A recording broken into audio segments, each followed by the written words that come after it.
Hello friends, नमस्कार, good evening. आप सभी का बहुत बहुत स्वागत है आपके अपने channel triple C by first पर। आप सभी अपने रेगुलर मॉक टेस्ट करते रहे। मॉक टेस्ट आप कहां से कर सकते हैं? तो मॉक टेस्ट आप हमारी वेबसाइट www.triplec.byfirst.com से कर सकते हैं। जब आप इस वेबसाइट पर आते हैं, थोड़ा सा नीचे आपको स्क्रॉल करना है और यहाँ पर कई सारे ऑप्शन आपको मिलते हैं। तो ई बुक एंड पीडीएफ, जिन बच्चों को ई बुक की आवश्यकता है वो यहाँ से ले सकते हैं। एमसीक्यूज आप यहाँ से पढ़ सकते हैं, प्रीवियस पेपर आप यहाँ से पढ़ सकते हैं, शॉर्टकट की आप यहाँ से पढ़ सकते हैं, वीडियो लेक्चर आप यहाँ से देख सकते हैं और ट्रिपल सी के जो अपडेट आते हैं वो यहाँ पर आपको मिलते हैं। इसके बाद सबसे इंपॉर्टेंट है आपके लिए मॉक टेस्ट। तो आप यहाँ से अपने फ्री मॉक टेस्ट कर सकते हैं, जो कि ट्रिपल सी मॉडल पेपर हैं, triple C mock test Hindi हैं, triple C mock test English हैं और चैप्टर वाइज मॉक टेस्ट हैं। तो यहाँ पर सभी को मॉक टेस्ट रेगुलर करना है। जितने भी मॉक टेस्ट दिए गए हैं सभी को आपको करना है। और जब आप यहाँ पर जाएंगे, जैसे triple C mock test Hindi पर आप क्लिक करते हैं, तो यहाँ पर बहुत सारे मॉक टेस्ट आपके लिए अवेलेबल हो जाएंगे। और यहाँ पर प्रत्येक मॉक टेस्ट के अंदर 30 प्रश्नों को शामिल किया गया है। मॉक टेस्ट करने के बाद आप जो गलत करते हैं उनके जवाब भी देख पाएंगे, उनका सही आंसर क्या है। और ये सब करने के बाद में यहाँ पर नीचे देखिएगा क्लिक फॉर मोर टेस्ट का ऑप्शन है। यहाँ से और टेस्ट आपके आ जाएंगे और टेस्ट आप लोग कर सकते हैं। बाकी अगर टॉप 50 क्वेश्चन टेस्ट सीरीज आपको करनी है तो आप स्टार्ट नाउ पे क्लिक करेंगे तो यहाँ से 50 क्वेश्चन की मॉक टेस्ट सीरीज आपके सामने आ जाएगी, जहाँ से आप लोग कर सकते हैं। यहाँ पर एक चीज़ और आपको ध्यान रखना है, इस क्लास को करने के साथ साथ में इससे पहले हमने कई सारे क्लास आपको कराए हैं, तो कुछ प्लेलिस्ट के नाम हम आपको बता दें, वो प्लेलिस्ट आपको देखनी ही देखनी है। जैसे जब आप हमारे चैनल पर जाएंगे तो वहां पर triple C advance mock test series नाम दिया गया है, triple C advance mock test. तो ये जो प्लेलिस्ट है हमारे चैनल पर, इसको आपको देखना ही देखना है। ठीक है, यहाँ पर काफ़ी इंपॉर्टेंट क्लास करा रखे हैं हमने, जिनको आप अच्छे से अगर पढ़ते हैं देखते हैं तो काफ़ी कुछ आपको वहाँ से नॉलेज मिलेगा और समझ में भी आएगा। ठीक है, तो इसे आपको हर हालत में देखना है। दूसरा, यहाँ पर इसके अलावा और क्या कर सकते हैं, तो एक और है आपकी लिब्रे ऑफिस की प्लेलिस्ट, जहाँ पर आपको लिब्रे ऑफिस के क्लास मिलेंगे, जैसे लिब्रे ऑफिस राइटर हो गया, कैल्क हो गया और इम्प्रेस हो गया। तो ये आपको दो प्लेलिस्ट जो कि सबसे इंपॉर्टेंट है आपको देखना है। और इसके बाद में आपको क्या करना है, ट्रिपल सी प्रीवियस पेपर की प्लेलिस्ट भी जितना आप देख पाओ यहाँ से क्लास उतना कर सकते हैं। ठीक है, ये स्टार्ट करते हैं अब आज की इस क्लास को। और आज का सबसे पहला प्रश्न आपके सामने है, यहाँ पर आपको जवाब करना है।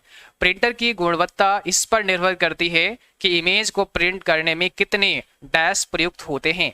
आपको जवाब करना है, पहले प्रश्न का आंसर क्या होगा। और जो भी बच्चे क्लास में आ चुके हैं आप सभी एक बार भाई शेयर कर दो, ताकि और भी बच्चे और भी साथी इस सेशन को, इस क्लास को ज्वाइन कर पाए। तो आप सभी को अधिक से अधिक शेयर करना है, ताकि अधिक से अधिक बच्चे इस सेशन को देख पाएं, इस सेशन से जोड़ पाएं। ठीक है, बताइएगा। पहला क्वेश्चन आपके सामने है, पूछा क्या है पहले ध्यान से समझो। देखो, क्वेश्चन को समझने का प्रयास किया करो। ठीक है, हमेशा प्रश्न को पहले समझो, उसके बाद आप आंसर दो, क्योंकि ऐसे आपको तुक्का नहीं लगाना है। ठीक है, ये काम आपको अभी नहीं करना है, अभी आपको समझना है कि हमसे सवाल क्या हो रहा है और कैसे उसका जवाब निकालेंगे। कई बार ऐसा भी हो सकता है कि किसी प्रश्न का आपको जवाब नहीं पता है, थोड़ा सा आइडिया लगाया करो। ठीक है, जवाब निकालने का। तो कह रहा है प्रिंटर की गुणवत्ता यानी कि क्वालिटी इस पर निर्भर करती है कि इमेज को प्रिंट करने में कितने डैश प्रयुक्त होते हैं। क्या पिक्सल, डीपीआई, पेपर या कलर? तो सही जवाब होगा ऑप्शन बी, डीपीआई। इसका मतलब डॉट्स पर इंच। देखिए, पिक्चर की गुणवत्ता इसी पर डिपेंड करती है कि किसी भी पिक्चर में कितने डीपीआई हैं, कितने डॉट्स पर इंच है। जैसे मान लिया यहाँ पर एक पिक्चर है, तो अब यहाँ पर 1 इंच में कितने डॉट्स लगे हैं। डॉट्स पर इंच का मतलब 1 इंच में कितने डॉट्स हैं। अब मान लिया यहाँ पर अगर आपने कोई डॉट्स दिए हैं, मतलब कोई इमेज है उसमें कुछ डॉट्स हैं, तो 1 इंच में पता लगा 200 डॉट है, मतलब वो 200 डीपीआई पर फोटो आया है। ठीक है, इसका मतलब क्या हुआ कि 1 इंच में 200 डीपीआई हैं, 200 डॉट्स लगे हुए हैं। अब मान लिया इसी इमेज को आपने देखा होगा, कई बार जब आप जूम कर देते हैं, बहुत सारा जब जूम करते हैं ज़्यादा, तो इमेज आपकी फट जाती है, वो ब्लर हो जाती है, मतलब वहाँ पर आपको साफ साफ क्लियर दिखाई नहीं देता है। इसका मतलब आपने इमेज का साइज बढ़ाया है और आपके जो डीपीआई थे, जो डॉट्स पर इंच थे, वो तो उतने ही थे, तो इसलिए वो दूर दूर हो गए हैं, इसलिए आपको इमेज साफ साफ नजर नहीं आती है। तो इसका मतलब आपके समझ में क्या आया कि किसी भी इमेज की गुणवत्ता, उसकी जो क्वालिटी है, वो डीपीआई पर निर्भर करती है कि 1 इंच में कितने डीपीआई हैं, इस पर डिपेंड करेगा। जितने ज्यादा डीपीआई होंगे उतना ज्यादा पिक्चर आपकी क्वालिटी अच्छी होगी, क्लियर आपको दिखाई देगी। ठीक है, चलो भाई, क्वेश्चन नंबर 2 का आंसर बताओ। फोल्डर्स और फाइल के प्रबंधन में किस विंडोज प्रोग्राम का इस्तेमाल करेंगे? फोल्डर्स और फाइल के प्रबंधन में किस विंडोज प्रोग्राम का इस्तेमाल करेंगे? Which Windows program will you use to manage folders and files? Answer में आपको बताना है एसेसरीज, कंट्रोल पैनल, एक्सप्लोरर या फिर ऑफिस। तो इसमें से कौन सा आपका राइट आंसर हो जाएगा? फोल्डर्स और फाइल के प्रबंधन में देखिए, कोई आपने फोल्डर क्रिएट किया है, कोई आपने फाइल बनाई है। अच्छा, फाइल और फोल्डर में डिफरेंस क्या होता है, थोड़ा सा आप ये बताएंगे मुझे, फाइल और फोल्डर में क्या डिफरेंस होता है? जैसे मैं आपको समझाता हूँ, आपने एक डेस्कटॉप पर गए, वहां पे आपने एक नया फोल्डर क्रिएट कर दिया, तो एक फोल्डर आपका बन गया। उस फोल्डर के अंदर हम कुछ रख सकते हैं, कोई कंटेंट आप रख सकते हैं, कोई फोल्डर भी रख सकते हैं और कोई फाइल भी रख सकते हैं। बट फाइल क्या होता है? फाइल एक्चुअल में जिस सॉफ्टवेयर पर आप काम करते हैं, तो उस सॉफ्टवेयर पर जब आपने काम किया और सेव करा दिया, तो वो जो होती है हमारी एक फाइल होती है। मतलब जैसे आपने एमएस वर्ड पर एक बायोडाटा बनाया, एक रिज्यूमे बनाया या कुछ नोट्स आपने लिखे एमएस वर्ड पर, ठीक है, तो वो नोट्स आपके क्या होंगे, वो जब उसको आप सेव कर दोगे वो आपकी एक फाइल कहलाएगी। वो फोल्डर आपका नहीं है, वो आपकी फाइल है। तो फाइल और फोल्डर में यही डिफरेंस होता है। फाइल जो आपकी होती है वो किसी ना किसी एप्लीकेशन सॉफ्टवेयर पर बनाई गई होती है, और जब आप फाइल पे डबल क्लिक करते हैं तो जो कंटेंट आपने उसमें लिखा होता है वो उसी एप्लीकेशन प्रोग्राम पर ओपन हो जाता है जिस पर बनाई गई होती है। जैसे कोई आपने नोट्स बनाए हैं जो एमएस वर्ड पर लिखे हैं, और आपने डबल क्लिक किया तो एमएस वर्ड आपका ओपन हो जाएगा, ठीक है। तो इस प्रकार से फाइल और फोल्डर में आपको डिफरेंस पता चला होगा क्या होता है। फोल्डर्स के अंदर हम कोई और फोल्डर बना सकते हैं, यानी कि सब फोल्डर बना सकते हैं, कोई फाइल इसमें आप रख सकते हैं। तो फाइल और फोल्डर को मैनेज करने के लिए हम किस प्रोग्राम का इस्तेमाल करते हैं? तो आपको ध्यान रखना है, यहां पर हो जाएगा सी, एक्सप्लोरर। ऑप्शन नंबर सी हमारा करेक्ट आंसर होगा। क्या? एक्सप्लोरर, ठीक है। चलो क्वेश्चन नंबर 3 देखिएगा। पूछा गया है मैक पता के लिए निम्न में से कौन सा एक उपयुक्त है? यानी कि मैक का मतलब होता है मीडिया एक्सेस कंट्रोल, और मैक एड्रेस के लिए उपयुक्त कौन सा है, कौन सा सही है? Which one of the following is suitable for MAC address? देखिए ऑप्शन देखिए क्या दिया है, 12 डिजिट्स, 6 बाइट, 48 बिट्स, या इसमें से सभी, ऑल ऑफ दीज। तो कौन सा करेक्ट है आपका मैक एड्रेस के लिए? जो समझदार बच्चा होगा वो आंसर करेगा, ठीक है, क्योंकि ये हमने पढ़ाया भी है इससे पहले के क्लास में। तो यहाँ पर थोड़ी सी समझदारी दिखानी पड़ेगी, और अगर आप समझदार हैं तो निश्चित इसका जवाब सभी का करेक्ट होगा। तो यहाँ पर हो जाएगा डी ऑप्शन हमारा। आप पूछो कैसे डी ऑप्शन करेक्ट हो गया? देखो कह रहा है मैक एड्रेस के लिए कौन सा एक उपयुक्त है। तो मैक एड्रेस आपको पता है 12 डिजिट का होता है, बिल्कुल सही है, यानी कि 12 डिजिट का आपका मैक एड्रेस होता है, तो ये बात भी क्लियर है। और 6 बाइट का होता है, ये भी सही है। दूसरा 48 बिट का होता है, ये भी सही है। तो यहाँ पर ये तीनों पॉइंट हमारे सही हैं, इसका मतलब हमें मिल गया ऑल ऑफ दीज का ऑप्शन। तो हम यहाँ पर टिक कर देंगे, ऑप्शन नंबर डी हमारा करेक्ट आंसर हो जाएगा। क्योंकि आपको ध्यान रखना है मैक एड्रेस का मतलब होता है मीडिया एक्सेस कंट्रोल, और मैक एड्रेस 12 डिजिट का एक नंबर होता है, 6 बाइट का होता है और 48 बिट का होता है। तो ये आपको ध्यान रखना होगा। अब आपको बताना है यूजर नेम तथा डोमेन नेम को अलग किया जाता है। यूजर नेम तथा डोमेन नेम को अलग कौन करता है? कौन सा सिंबल है जो यूजर नेम को और डोमेन नेम को अलग करने का काम करता है? अब यहाँ पर देखिए बात की गई है आपके ईमेल एड्रेस की, है ना। जो आपका ईमेल का पता होता है, ईमेल का एड्रेस होता है, वहां पर एक यूजर नेम होता है और दूसरा डोमेन नेम होता है। आपको पता है आपका ईमेल एड्रेस के पार्ट कितने होते हैं, भाग कितने होते हैं? तो सिंपल से बताएंगे सर, 2 पार्ट होते हैं। आपका ईमेल एड्रेस 2 भागों में होता है। पहला वाला पार्ट हमारा क्या कहलाता है? यूजर नेम कहलाता है, और बीच में @ का सिंबल होता है। दूसरा वाला जो पार्ट हमारा होता है वो डोमेन नेम कहलाता है। डोमेन नेम इसको बोलेंगे, या फिर इसको आप कभी होस्ट नेम भी बोल सकते हैं। ध्यान रखना, कभी आपके प्रश्न में आ जाए होस्ट नेम तो भी आपको गलत नहीं करना है। होस्ट नेम भी बोल सकते हैं या डोमेन नेम भी आप बोल सकते हैं, ठीक है। मतलब कि यहाँ पर हमारा जो वेबसाइट है, हमारा जो ईमेल का अकाउंट है जो हमने बनाया है, वो उसका डेटा यहीं पर रहेगा ना, ठीक है, होस्ट नेम पर। तो ये डोमेन नेम या होस्ट नेम होता है। तो यूजर नेम और डोमेन नेम को अलग करने का काम कौन करता है? @ का सिंबल करता है। ऑप्शन हमारा पहला करेक्ट हो जाएगा, @ का सिंबल करता है। दूसरा, ईमेल में एक बात और आपको ध्यान रखना है, अधिकांश बच्चों को पता है कि हम ईमेल आईडी कहां पर बनाते हैं? जीमेल पर बनाते हैं। gmail.com एक वेबसाइट है, तो इस वेबसाइट पर जाकर के हम ईमेल अकाउंट क्रिएट कर सकते हैं, क्योंकि यहाँ पर ईमेल की सुविधा दी जाती है। आप अकाउंट बना सकते हैं, फ्री में बना सकते हैं, कोई इसमें पैसे नहीं लगते हैं, और आपका अकाउंट यहाँ पे क्रिएट हो जाता है। मगर आपने ये अकाउंट कहाँ बनाया? आपने जीमेल के सर्वर पर बनाया, मतलब ये गूगल का ही प्रोडक्ट है और यहाँ पर आपने अपना एक अकाउंट क्रिएट कर लिया है। ऐसे ही आप चाहें तो yahoo.com पर बना सकते हैं। yahoo.com भी आपको मेल की फैसिलिटी देता है और आप यहाँ पर अकाउंट क्रिएट कर सकते हैं। मतलब कहीं ना कहीं आपको कोई ना कोई एक सर्वर लेना पड़ेगा, किसी सर्वर पर ही तो आप अकाउंट बनाएंगे जहां पर आपका डेटा रहेगा, जहां पर जो आप मेल भेजेंगे, जो आप मेल रिसीव करेंगे वो आएंगे, है ना। तो हम yahoo.com पर भी बना सकते हैं। दूसरा क्या कर सकते हैं, और भी बहुत सारे ऐसे फ्री प्लेटफॉर्म हैं जहां पर आप ईमेल अकाउंट बना सकते हैं, जैसे rediffmail.com हो गया, तो यहाँ पर भी आप बना सकते हैं।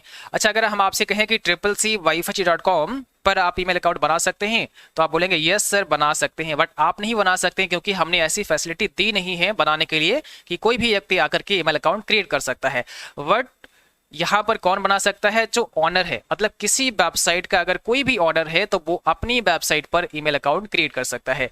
इसका मतलब आपके क्या समझ में आया, ये हमने क्यों आपको बताया, क्योंकि कई बार आपको आपके एग्जाम्पल में दिया जाएगा या आपके साथ क्वेश्चन होगा, आपको क्वेश्चन किया जाएगा कि निम्न में से कौन सा एक वैलिड ईमेल का पता है।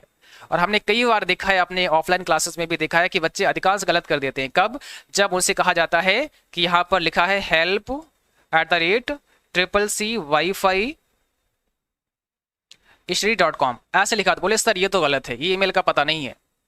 अगर लिखते हैं यहाँ पर help@gmail.com तो बोले सर ये वाला सही है। तो इसलिए मैंने आपको बताया कि भाई कोई भी वेबसाइट हो सकती है, हमें सर्वर ही तो चाहिए भाई। हमारा ईमेल अकाउंट का जो डेटा है, जो हमारा ईमेल आएंगे या हम ईमेल भेजेंगे, वो डेटा किसी न किसी सर्वर पे ही तो रहेंगे। तो हम चाहें तो भाई गूगल के सर्वर पर रख सकते हैं, और हम चाहें तो अगर आपके पास अपना सर्वर है तो अपने सर्वर पर रख सकते हैं। तो कोई भी वेबसाइट हो सकती है, ये ध्यान रखना है। तो ये भी हमारा एक वैलिड ईमेल का पता माना जाएगा, ठीक है। बस वैलिड कब नहीं होता है, ईमेल का पता वैलिड कब नहीं होता है, ये थोड़ा सा समझ लो। जो हमारा यूजर नेम वाला पार्ट होता है, उसके बाद में एक आपने देखा होगा @ का सिंबल होता है, और फिर आपका डोमेन नेम होता है, जैसे gmail.com हो गया, या आपकी वेबसाइट का नाम हो सकता है, कोई वेबसाइट का नाम हो सकता है। तो यहाँ पर @ के सिंबल से पहले कोई डॉट नहीं होना चाहिए, और इसके बाद में कोई डॉट नहीं होना चाहिए। कोई डॉट के अलावा भी कोई स्पेशल कैरेक्टर नहीं होना चाहिए। ऐसा नहीं है कि आपने लिखा यहाँ पे हेल्प, उसके बाद में यहाँ लिखा हैश, फिर लिखा @ और gmail.com, तो ये आपका वैलिड ईमेल का पता नहीं है, ये माना नहीं जाएगा। हाँ, यूजर नेम में डॉट आप लगा सकते हो बीच में, जैसे हमने लिखा, जैसे आपने देखा होगा हमारा जो ईमेल एड्रेस है वो है info.CCCwifi@gmail.com। अब ये तो gmail.com हो गया, हमारा सर्वर हो गया, मतलब यहाँ पर जीमेल पर बनाया गया है तो ये सर्वर हो गया, ठीक है। इसके बाद में ये वाला पार्ट हमारा यूजर नेम हो गया, और यूजर नेम में आपने देखा हमने डॉट लगा दिया, इन्फो डॉट। तो हम अपने यूजर नेम के बीच में डॉट इस्तेमाल कर सकते हैं, बट यूजर नेम के बाद में यानी कि @ के सिंबल से पहले या बाद में इस्तेमाल नहीं कर सकते हैं। तो ये थोड़ा सा आपको ध्यान देना होगा। हालांकि हम और ये क्लास लेंगे जहां पर इसके बारे में और बता देंगे, ईमेल में कौन कौन से प्रोटोकॉल इस्तेमाल होते हैं, उनका क्या क्या यूज होता है, और एक वैलिड ईमेल का पता कैसा होना चाहिए, ये सारी चीजें हम अलग से क्लियर कर देंगे। वो आपके सामने वीडियो जल्द आ जाएगा, ओके। तो यहाँ पर पहला ऑप्शन हमारा करेक्ट हो जाएगा। अब देखते हैं अगला क्वेश्चन। इंटरनेट एक्सप्लोरर किसका उदाहरण है, बताएंगे आप। Internet explorer is an example of which of the following, निम्न में से किसका एक एग्जाम्पल है इंटरनेट एक्सप्लोरर। ऑपरेटिंग सिस्टम है, कंपाइलर, ब्राउजर या IP एड्रेस है, जल्दी से बताइएगा। क्वेश्चन नंबर 5 आपके सामने है, इसमें कौन सा राइट आंसर होगा। यहाँ पे क्या होगा तो आपको बता दे भाई, यहाँ पर ये ब्राउजर हो जाएगा। इंटरनेट एक्सप्लोरर एक ब्राउजर एप्लीकेशन प्रोग्राम है ना। इसकी हेल्प से हम क्या करते हैं, किसी वेबसाइट को विजिट करते हैं। अगर हमें www पर किसी कंटेंट को देखना है, विजिट करना है, वहां पर जाना है, तो एक ही रास्ता हमारे पास है, हम ब्राउजर का इस्तेमाल कर सकते हैं, है ना। ब्राउजर का इस्तेमाल हमें करना ही पड़ेगा, तभी हम जा सकते हैं। जैसे आपको गूगल क्रोम इस्तेमाल करना पड़ सकता है, मोजिला फायरफॉक्स इस्तेमाल करना पड़ सकता है, इंटरनेट एक्सप्लोरर भी आप इस्तेमाल कर सकते हैं, और भी बहुत सारे ब्राउजर हैं जिनका इस्तेमाल आप कर सकते हैं। कह रहा है वेब ब्राउजर में प्रयुक्त होने वाले प्रोटोकॉल की पोर्ट संख्या बताइए। इन्होंने प्रोटोकॉल का नाम नहीं दिया है। अब ये पता करना पड़ेगा आपको पहले कि वेब ब्राउजर में कौन सा प्रोटोकॉल इस्तेमाल होता है ना। उसके बाद फिर आपको जवाब करना होगा। तो ऐसे भी प्रश्न आपको देखने को मिल सकते हैं। आपके एग्जाम में पूछा है वेब ब्राउजर में प्रयुक्त होने वाले प्रोटोकॉल की पोर्ट संख्या आपको बतानी है। क्या होगा यहाँ पर सही जवाब? 25 होगा, 110 होगा, 143 होगा या फिर 443 होगा। तो इसमें कौन सा हमारा सही जवाब होगा? वेब ब्राउजर में प्रयुक्त होने वाले प्रोटोकॉल की पोर्ट संख्या आपको बतानी है। तो सबसे पहले ये पता करो कि वेब ब्राउजर में कौन सा प्रोटोकॉल इस्तेमाल होता है। तो आपको पता लगा HTTP क्या होता है? HTTP प्रोटोकॉल है जो वेब ब्राउजर में इस्तेमाल होता है। इसका मतलब होता है हाइपर टेक्स्ट ट्रांसफर प्रोटोकॉल। अब इसका पोर्ट नंबर हमें बता देना होगा, तो बता देंगे भाई 25 होता है, ऑप्शन पहला हो जाएगा, 25 होता है। बट अगर कभी भी आपसे पूछ रहे हैं कि वेब ब्राउजर में प्रयुक्त होने वाले प्रोटोकॉल की पोर्ट संख्या बताइए, और यहाँ पर अगर सिक्योर कर दें कि वेब ब्राउजर में प्रयुक्त होने वाले सिक्योर प्रोटोकॉल की संख्या क्या होती है, या कभी डायरेक्ट आपसे पूछते हैं कि HTTPS का पोर्ट नंबर बताइए, मतलब HTTPS इसका पोर्ट नंबर आपसे पूछते हैं, तो क्या होगा? 443 443 हो जाएगा, फिर 443 हो जाएगा। दोनों इंपॉर्टेंट है, आपको याद रखना है। कभी भी HTTP की पूछें तो 25 और HTTPS की पोर्ट नंबर पूछें तो 443। दोनों में डिफरेंस कितना है? तो ये आपका थोड़ा सा सिक्योर नहीं माना जाता है और ये आपका सिक्योर माना जाता है। जहां पर यस लग जाता है वो सिक्योर माना जाता है, और यहाँ पर होता क्या है? SSL सर्टिफिकेट द्वारा ये सिक्योर कर दिया जाता है। इसका मतलब होता है सिक्योर सॉकेट लेयर। ये भी आपको ध्यान रखना है, सिक्योर सॉकेट लेयर। आपने देखा होगा बहुत सारी वेबसाइट है जहां पर जब आप विजिट करते हो तो यहाँ पर यस बना होता है आगे, और एक ग्रीन सा लॉक लगा होता, ताला लगा होता, मतलब ये आपका लॉक होता है, सुरक्षित होता है। अब आप जिस वेबसाइट से कम्युनिकेशन करते हैं तो आपके बीच में और उस वेबसाइट के बीच में, उस सर्वर के बीच में जो कम्युनिकेशन हो रहा है उसमें कोई भी थर्ड पार्टी आकर के कुछ नहीं कर सकती, आपका डेटा नहीं देख सकती है, आपकी इंफॉर्मेशन वो नहीं ले सकती है। ये आपको ध्यान रखना है। बाकी जहां पर केवल HTTP होता है तो आपके बीच में और उस वेबसाइट के बीच में जो कम्युनिकेशन किया जा रहा है, जो कम्युनिकेशन हो रहा है, या जो इन्फॉर्मेशन आप उस वेबसाइट पर दे रहे हैं, हो सकता है कि उस इंफॉर्मेशन को रास्ते में बाकी के लोग जो थर्ड पार्टियां हैं वो उस डेटा को एक्सेस कर लें, वो उस डेटा को चुरा सकती हैं। तो ये थोड़ा सा ध्यान रखना होता है, ठीक है। और हमेशा आपको ध्यान रखना है कि जब कभी भी पेमेंट करना है, जहां पर भी आपको पेमेंट करना होता है वहां पर HTTPS ही होना चाहिए, तभी आपको पेमेंट करना है, ठीक है। क्योंकि वहां पर आप अपना कार्ड का नंबर डालते हैं, आप अपना पासवर्ड डालते हैं, है ना, जो भी आपका इंटरनेट बैंकिंग का लॉगिन आईडी पासवर्ड होता है। हालांकि होता क्या है, जब आप पेमेंट करते हैं तो वो पेमेंट, जैसे आपका SBI में अकाउंट है और आपने पेमेंट किया, तो पेमेंट पर जैसे क्लिक करते हैं उसके बाद वो SBI अकाउंट में रिडायरेक्ट होता है, मतलब SBI की वेबसाइट पर रिडायरेक्ट होता है, और आपके सामने SBI का ही पोर्टल ओपन होता है। वहां पर फिर आप लॉगिन आईडी और पासवर्ड डालते हैं। तो जब आप SBI के पोर्टल पर लॉगिन आईडी पासवर्ड डालते हैं और आपको पता है कि SBI जो बैंक है आपकी, वहां पर वो सिक्योर रहती है, मतलब वहां पर HTTPS ही होता है। तो बस यही आपको देखना है कि जहां पर आप login ID and password use कर रहे हैं, क्या वो वेबसाइट सिक्योर है। अगर वो सिक्योर है तो आपको फिर ज्यादा टेंशन लेने की आवश्यकता नहीं है, ठीक है। तो आई होप इसका मतलब आप समझ गए होंगे कि HTTP और HTTPS का मतलब क्या होता है। इसका पोर्ट नंबर 25 है और इसका पोर्ट नंबर 443 है, और ये प्रोटोकॉल इस्तेमाल कहाँ होता है? वेब ब्राउजर में इस्तेमाल होता है, ठीक है। अगला देखिए, रो और कॉलम को जोड़कर क्या बनता है? रो और कॉलम को जोड़कर क्या बनता है? रो एंड कॉलम को जोड़कर क्या बनता है? सेल, टेबल, पोजीशन या फिर डेटा। तो आपको पता है भाई सेल बनेगा, जहां पर कॉलम होगा और रो होगा। अब कॉलम और रो का जो कॉम्बिनेशन एरिया होता है, ये जो हमारा एक बॉक्स सा बना, इसी बॉक्स को कहते हैं सेल, ठीक है। तो सेल क्या होता है? रो एंड कॉलम का जो कॉम्बिनेशन होता है उसको हम सेल बोलते हैं। किसी कंप्यूटर के हार्डवेयर के पते को किस रूप में जाना जाता है? किसी कंप्यूटर का जो हार्डवेयर का पता है, एड्रेस है, उसको हम किस नाम से जानते हैं? क्या वो IP एड्रेस होता है? क्या वो कंप्यूटर एड्रेस होता है? क्या वो मैक एड्रेस होता है? या फिर वो NIC एड्रेस होता है? देखो, किसी कंप्यूटर के हार्डवेयर के पते को आप किस रूप में जानते हैं? तो ध्यान रखना है सभी को, मैक एड्रेस होता है। मैक एड्रेस एक फिजिकल एड्रेस होता है, हमारी कंप्यूटर का हार्डवेयर का पता होता है। इसका मतलब होता है मीडिया एक्सेस कंट्रोल। अब देखो थोड़ा सा हम आपको समझा दें, आपके कंप्यूटर में एक होता है NIC कार्ड। क्या होता है? NIC कार्ड, ठीक है। NIC कार्ड का मतलब होता है नेटवर्क इंटरफेस कार्ड। क्या होता है? ध्यान से समझो, network interface card. NIC card क्या होता है? हमारा एक फिजिकल पार्ट होता है आपके कंप्यूटर का, एक हार्डवेयर पार्ट है, आप ऐसा बोल सकते हैं। तो NIC कार्ड एक हार्डवेयर है हमारे कंप्यूटर के अंदर, और इस NIC कार्ड का इस्तेमाल क्या होता है? अगर हम इंटरनेट चलाना चाहते हैं अपने कंप्यूटर में तो NIC कार्ड का होना आवश्यक है। अगर NIC कार्ड नहीं है तो आपके कंप्यूटर में इंटरनेट नहीं चलेगा, आप इंटरनेट नहीं चला सकते हैं, ठीक है। तो एक एक करके समझो। सबसे पहले क्या समझ में आया कि एनआईसी कार्ड हमारे कंप्यूटर में लगा होता है, जो कि एक हार्डवेयर है, पहली बात, ठीक है। तो ये समझ में आ गया। अब एनआईसी कार्ड का फुल फॉर्म क्या होता है, तो इसका फुल फॉर्म होता है नेटवर्क इंटरफेस कार्ड। दो बातें आपने समझ ली। तीसरा, एनआईसी कार्ड का अपना एक यूनिक नंबर होता है। क्या होता है, एनआईसी कार्ड का अपना एक नंबर होता है। जैसे आपने देखा होगा, आपका जो आपके मोबाइल पर एक IMEI नंबर होता है, तो आपके मोबाइल डिवाइस का एक अपना एक नंबर होता है, IMEI नंबर होता है, जो आपने देखा होगा जहां पर सिम स्लॉट होते हैं। वैसे ही हमारे कंप्यूटर के अंदर भी एक एनआईसी कार्ड होता है और उसका अपना एक नंबर होता है। तो इसका जो नंबर होता है, उस नंबर को ही क्या बोला जाता है, मैक एड्रेस बोला जाता है। इतनी सी बात है।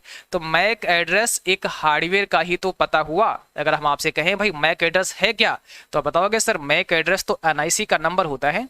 एनआईसी कार्ड है, उसका एक अपना यूनिक नंबर होता है, उसी नंबर को हम मैक एड्रेस के नाम से जानते हैं। इसका मतलब मैक एड्रेस एक फिजिकल पता है ना। आपके कंप्यूटर का एक हार्डवेयर का पता है मैक एड्रेस, तो आप बोलेंगे यस। तो मैक एड्रेस का फुल फॉर्म होता है मीडिया एक्सेस कंट्रोल। और ये मीडिया एक्सेस कंट्रोल किसे कहा जाता है, एनआईसी का जो पता है उसी पते को बोला जाता है, ठीक है। चाहे उसको मैक बोल दो, चाहे मीडिया एक्सेस कंट्रोल बोल दो, ठीक है। आई होप ये आपके समझ में आ गया होगा। आगे बात करते हैं। यहाँ पर दिया गया है नेटिकेट क्या है, आपको बताना है नेटिकेट क्या होता है। एक नेटवर्क, इंटरनेट शिष्टाचार, प्रोग्राम या इनमें से कोई नहीं।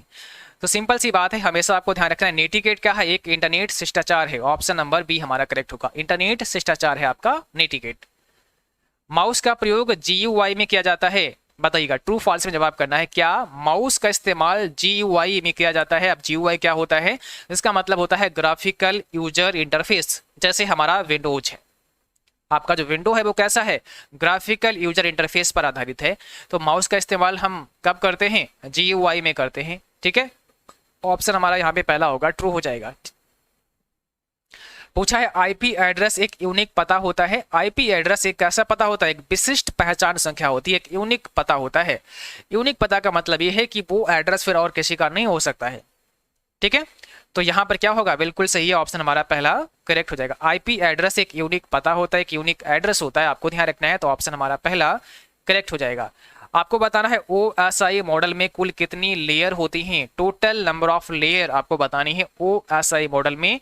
और ये सभी वो प्रश्न है जो एग्जाम में हर हालत में आपसे पूछे जाते हैं, ठीक है।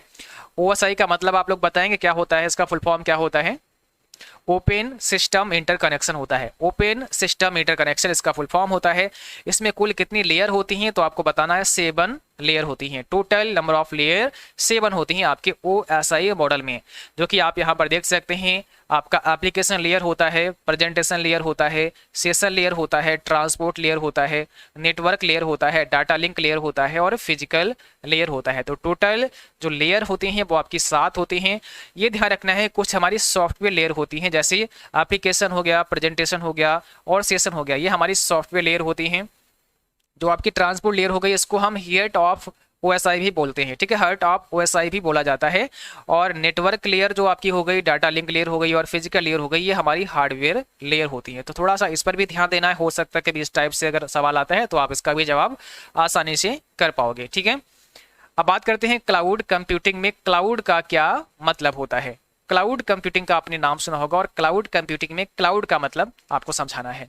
सर्च इंजन है, वेब पेज है, यूजर है या फिर इंटरनेट है। तो यहाँ पर सही जवाब हमारा होगा D option, internet correct answer हो जाएगा।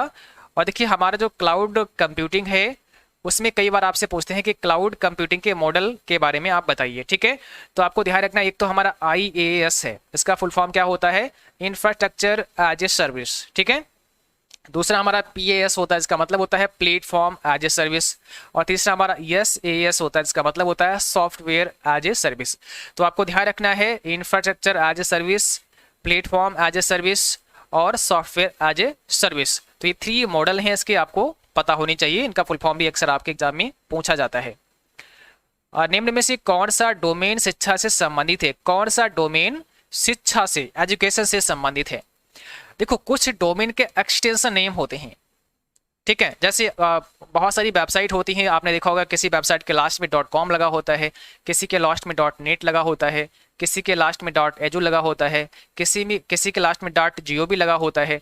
तो अलग अलग एक्सटेंशन होते हैं। हालांकि इस पर भी हम एक अलग से क्लास आपको करा देंगे, और ये क्लास शायद हमने कराई भी है, थोड़ी पुरानी क्लास है, आप उसको देख सकते हैं, जहां पर हमने सभी डोमेन नेम के बारे में बात की है। ठीक है, और आगे आने वाले समय में आपके एग्जाम से पहले पहले एक और हम क्लास करा देंगे, जहां पर सभी डोमेन के बारे में बहुत ही विस्तृत आपको इन्फॉर्मेशन दे देंगे, ताकि कभी भी आप उसे ना भूल पाए। ठीक है, आपको याद रहेगा आसानी के साथ में। तो कह रहा है डोमेन नेम जो शिक्षा से संबंधित है, आपको सिंपल सी बात है, यहाँ पर एजुकेशन लिखा हुआ है, जिसको नहीं पता है वो भी बता सकता है, जिसको इसका जवाब नहीं पता है क्या होता है डोमेन नेम, इसके बारे में भी नहीं पता है, और बस उसको देखना है शिक्षा आ गया, यहाँ एजुकेशन आ गया, आप आंसर कर दो, आपका तुक्का यहाँ पर बिल्कुल फिट हो जाएगा, है ना। तो ऐसे कुछ होते हैं जहाँ पर तुक्का आपका एकदम सही लगेगा, अगर आपने थोड़ा सा दिमाग लगा लिया, थोड़ा सा माइंड लगा लिया, लेकिन आपको पता होगा क्यों नहीं, आप जब पढ़ेंगे तो आपको पता होगा। ठीक है, तो इसलिए सब चीज पता करनी है, तुक्का पर भरोसे नहीं रहना है, पूरा का पूरा सीख करके जाना है, पढ़कर जाना है। और हम इस सीरीज में वही क्वेश्चन, वही चीजें आपको पढ़ाएंगे जो आपके लिए मोस्ट इंपॉर्टेंट है, और जो शेष समय बचा है इन दोनों में ही काफी कुछ आपको पढ़ाने की कोशिश करेंगे, बट आपको पूरा ध्यान देना होगा, पूरा साथ देना होगा, क्योंकि 50% हमारा काम होता है ना। तो हम तो अपना काम करेंगे और बचा है आपका 50%। अब ये डिपेंड करता है कि आप में से कितने लोग अपना काम पूरा करते हैं, है ना, क्योंकि आधा काम हमारा है, हम आपके लिए अच्छा कंटेंट लाएंगे, मेहनत से पढ़ाएंगे, समझाएंगे, क्योंकि हम चाहते हैं कि जो भी शेष समय बचा है इस शेष समय में ही आप पढ़ करके एक अच्छी ग्रेड हासिल कर लें। बट अब आपका काम है कि उस चीज़ को आप कैसे समझते हैं, कितने धैर्य के साथ समझते हैं, कैसे क्लास करते हैं, क्या आप आते हैं क्लास और फटाफट फटाफट देख के चले गए, क्या आप उस क्लास को तसल्ली से करते हैं, उसके नोट्स भी बनाते हैं, है ना, उसको बाद में भी रिवाइज करते हैं। तो ये डिपेंड करता है आप अपना काम कैसा करते हैं, और उसी के अकॉर्डिंग आप सभी के रिजल्ट भी अलग अलग रहते हैं। किसी बच्चे का ए ग्रेड आता है, किसी बच्चे का बी ग्रेड आता है, किसी का सी आता है, किसी का डी आता है, और कोई कोई फेल हो जाते हैं। तो ये डिपेंड करता है कि आपने अपना काम कैसा किया है। ओके, तो यहाँ पर हो जाएगा एजुकेशन ऑप्शन नंबर सी। कौन सा डोमेन शिक्षा से संबंधित है? एजुकेशन डॉट ए जो जहाँ पे लगा होगा वो शिक्षा से संबंधित है। ठीक है, यहाँ पर कॉमर्शियल होता है .com, जहाँ पर होता है वो कॉमर्शियल वेबसाइट होती है, नेटवर्किंग वेबसाइट होती है, और ये आपकी गवर्नमेंट वेबसाइट होती है। बट ये जरूरी नहीं है कि कोई वेबसाइट कॉमर्शियल है तो वो .com ही ले, वो चाहे तो .in ले सकता है या और कोई डोमेन ले सकता है ना। ये बाउंडेशन नहीं है कि हमें .com ही लेना है या हमें .net ही लेना है, बट यहाँ पर कुछ ये हमें आइडेंटिफाई करा देते हैं कि कौन सी वेबसाइट किस कैटेगरी की है, इससे हम थोड़ा सा आइडेंटिफाई कर सकते हैं। ओके, चलो अब बात करते हैं राइटर में अधिकतम जूम कितना होता है। राइटर में मैक्सिमम जूम आपको बताना है कितना होता है, 300, 200, 400 और 600। तो सिंपल सी बात यहाँ पर हमारा डी ऑप्शन हो जाएगा। राइटर में मैक्सिमम जूम 600% होता है, और बात करते हैं अगर मिनिमम की तो 20% होता है। ध्यान रखना है सभी बच्चों को, मिनिमम 20% होता है और मैक्सिमम कितना होता है, 600% जूम होता है। अगला प्रश्न आपको बताना है लिब्रो ऑफिस राइटर में सुपर स्क्रिप्ट की शॉर्टकट की क्या होती है। आप किस शॉर्टकट की से सुपर स्क्रिप्ट इंसर्ट करा सकते हैं, डाल सकते हैं। तो इसके लिए क्या शॉर्टकट की यूज करते हैं, कंट्रोल शिफ्ट और पी। कंट्रोल शिफ्ट और पी से हम सुपर स्क्रिप्ट इंसर्ट करा सकते हैं, डाल सकते हैं, और अगर हमें सब स्क्रिप्ट यूज करना है तो कंट्रोल शिफ्ट और बी का इस्तेमाल हम करेंगे। लिब्रो ऑफिस कैल्क में फुल स्क्रीन की शॉर्टकट की आपको बतानी है। फुल स्क्रीन करने की शॉर्टकट की क्या होती है, control shift F11, control shift J, या फिर इसमें से कोई नहीं। तो आप अगर लिब्रो ऑफिस कैल्क में फुल स्क्रीन मोड में देखना चाहते हैं तो उसकी क्या शॉर्टकट की होगी, यहाँ पर क्या हो जाएगा, कंट्रोल शिफ्ट और J, option number C, control shift और J से हम फुल स्क्रीन मोड में देख सकते हैं। यहाँ पर आपको बताना है निम्न में से कौन सा ओपन सोर्स सॉफ्टवेयर है। इसमें से ओपन सोर्स सॉफ्टवेयर कौन सा है, फोटोशॉप है, लिब्रो ऑफिस है, MS वर्ड है, या all of the above. Open source का मतलब जो हमें फ्री में मिल जाता है, जैसे हम फ्री में डाउनलोड करके इंस्टॉल करके यूज कर सकते हैं, चला सकते हैं। ठीक है, तो कौन सा ओपन सोर्स है, ऑप्शन नंबर यहाँ पर होगा वी। लिब्रो ऑफिस हमारा एक ओपन सोर्स प्रोग्राम है या ओपन सोर्स सॉफ्टवेयर आप बोल सकते हैं, ऑप्शन नंबर बी हमारा करेक्ट आंसर हो जाएगा। आपको बताना है एईपीएस में निम्न में से किसका इस्तेमाल किया जाता है, मीन्स एईपीएस में किसका इस्तेमाल होता है। एईपीएस का मतलब होता है आधार इनेबल्ड पेमेंट सिस्टम। तो आधार इनेबल्ड पेमेंट सिस्टम में किसका इस्तेमाल होता है, आधार नंबर का होता है, डेबिट कार्ड का होता है, या फिर क्रेडिट कार्ड का होता है, या इसमें से कोई नहीं। तो देखिए एईपीएस के अंतर्गत आधार नंबर का इस्तेमाल होता है। जैसे आपने देखा होगा बहुत सारी छोटी छोटी बैंक है, मिनी बैंक हैं, जहां पर जो आपके ग्राहक सेवा केंद्र हैं, जहां पर जाकर के आप अपना अकाउंट भी ओपन करा सकते हैं। आपको पैसे विड्रॉल करने हैं तो आप विड्रॉ भी कर सकते हैं, आप डिपॉजिट भी कर सकते हैं, आप बैलेंस की इंक्वायरी भी कर सकते हैं। तो वहां पर आप जाते हैं तो आपको वहां पर कोई भी अकाउंट नंबर बताने की आवश्यकता नहीं होती है, बस आपको अपना आधार नंबर देना होता है। बैंक बताया और आधार नंबर दिया। आधार नंबर का मतलब आधार नंबर जब आप देंगे उसके बाद में फिर आपको फिंगर इस्तेमाल करना होगा। तो जब आप फिंगर लगाते हैं उसके बाद में आपको डिटेल मिल जाती है, आप बैलेंस इंक्वायरी कर सकते हैं। अगर आप निकालना चाहते थे तो निकाल सकते हैं, जमा करना चाहते थे तो जमा कर सकते हैं। तो एईपीएस में किसका इस्तेमाल होता है? आधार नंबर जरूरी है, आधार नंबर का इस्तेमाल किया जाता है। ठीक है, इसी से आप पैसे निकालेंगे, इसी से आप जमा करेंगे और इसी से आप बैलेंस की इंक्वायरी भी कर सकते हैं। अब यहाँ पर आपको बताना है टीसीपी/आईपी में कितनी लेयर होती हैं। टीसीपी/आईपी में कितनी लेयर होती हैं? टीसीपी/आईपी का मतलब ट्रांसमिशन कंट्रोल प्रोटोकॉल, आईपी का मतलब इंटरनेट प्रोटोकॉल। कितनी लेयर होती हैं? तो आप सभी को ध्यान रखना है, 4 लेयर होती हैं टीसीपी/आईपी में। आगे बात करते हैं, विंडोज 10 का डिफॉल्ट ब्राउजर आपको बताना है।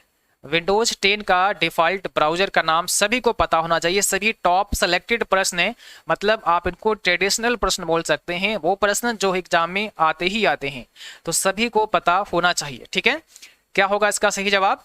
Microsoft Edge, option number B. Microsoft Edge जो है हमारा वो विंडोज 10 का डिफॉल्ट ब्राउजर प्रोग्राम है। अगला आपको बताना है फंट साइज बदलने के लिए कौन सी बार में जाते हैं। अगर आपको फंट साइज बदलना है तो कौन सी बार में जाते हैं, मीन्स कौन सी आपको पट्टी में जाना पड़ता है। तो अगर आपने ये सही से पढ़ा होगा तभी बता पाओगे। Formatting tool bar, standard tool bar, मेनू बार, या इसमें से कोई नहीं। बताओ, फंट साइज हमें चेंज करना है तो हम कौन सी बार में जा सकते हैं?